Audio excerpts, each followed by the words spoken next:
कभी कभी जब शादी में समस्याएं बढ़ जाती हैं और वहाँ पर एक पक्षकार दूसरे पक्षकार को शारीरिक रूप से चोट पहुँचाता है तो इसे घरेलू हिंसा का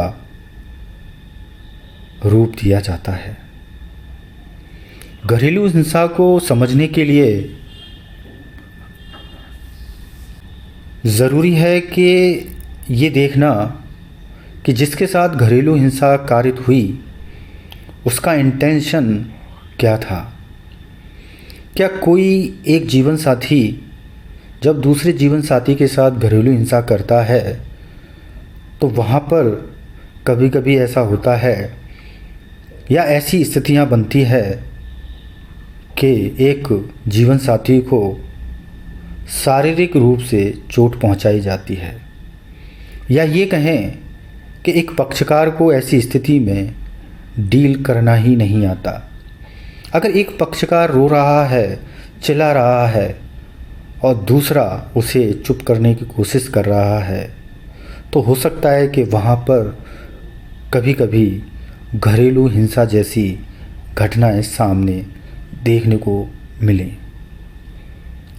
तो पहली चीज़ है कि एक पक्षकार का दूसरे पक्षकार के साथ ऐसी स्थिति में जब दोनों के बीच में कम्युनिकेशन प्रॉपर ना हो, और जब भी कम्युनिकेशन हो तो कॉन्फ्लिक्ट हो, तो ऐसी स्थिति में कभी कभी घरेलू हिंसा देखी जाती है। और इसे घरेलू हिंसा ना कहकर अगर हम ये कहें कि एक दूसरे के साथ ऐसी मनोस्थिति में डील करना कि जब एक पक्षकार गुस्से में हो या चिल्ला रहा हो या रो रहा हो तो दूसरे पक्षकार को उसके साथ कैसे डील करना है, क्योंकि किसी का भी रोना या चिल्लाना एक सामाजिक क्षति पहुंचा सकता है। और ये एक ऐसा कारण है जिसकी वजह से ज़्यादातर लोग दूसरे पक्षकार के साथ ऐसे डील करते हैं कि जैसे वो कोई घरेलू हिंसा कारित कर रहा हो। कहने का मतलब ये है कि पति और पत्नी के बीच में जब कोई लड़ाई झगड़े हों तो ज़रूरी नहीं कि उनके सारे कृत्य घरेलू हिंसा का हिस्सा हो।